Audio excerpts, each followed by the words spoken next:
Hey traders, it's Leaf West. I'm going to go over some of my trading today in Goldman Sachs. I want to just step back though and talk about what I see in Goldman. Goldman, as we all know, in the financial stocks have been gotten hammered over the last several months. But from the beginning of October, when Goldman reported less than stellar earnings, the stocks bounced well with the market.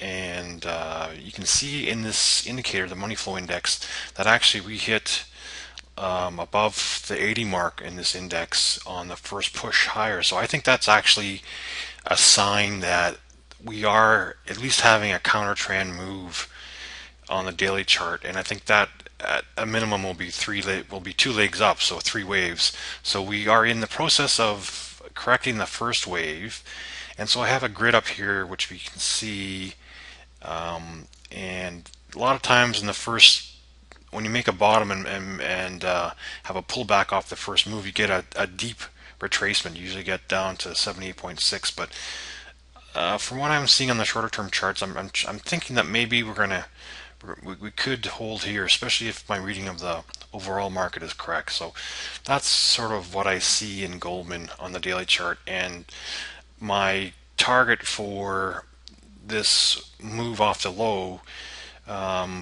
potentially could be sort of 127 to 139. Basically, here's this green line is a 200 simple moving average, and I think that's a possibility of over the next month or so. Let me just fine tune this down a little bit. This is the 60-minute chart now. So here's the October rally and the trend channel I had on the stock at the time when I was following it. And you can see we've corrected down. We're holding sort of the 61.8, 50% level, which on a lot of charts has been a key level, this 50% level. And I can get a bit lower if I measure these. If I measure these waves from top to bottom here, we're just above where potentially the waves are targeted on this move lower, but it's to me it's worth the risk to try and play it on the long side. This is a 10-minute chart now. What's got me more interested in the shorter term is that okay, we've had a pretty good leg down on the 10-minute chart, and we've made a potentially sort of a start to an impulse corrective bounce, at least on the 10-minute chart, and we can if I gear it down even further to a 3-minute chart, you can see it closer up. All right, so we had a first bounce, a lower high.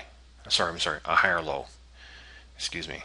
Then we took out this swing high here fairly strongly and pushed higher, and corrected that move. And that move corrected. If we just go from here to there, that move corrected.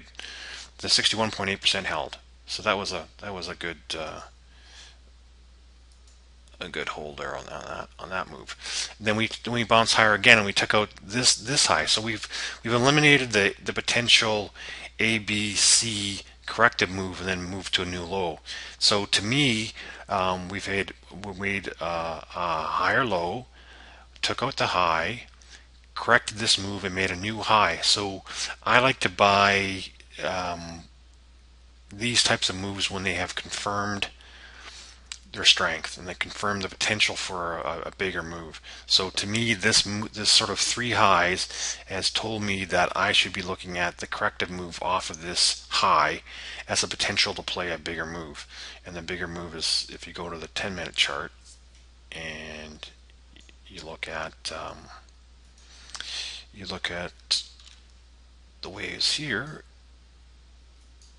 and to me, this is what I'm playing for. I went long the stock and some call options, short-dated call options for tomorrow's play. So I think we're gonna, unless there's a negative headline, I think we are gonna.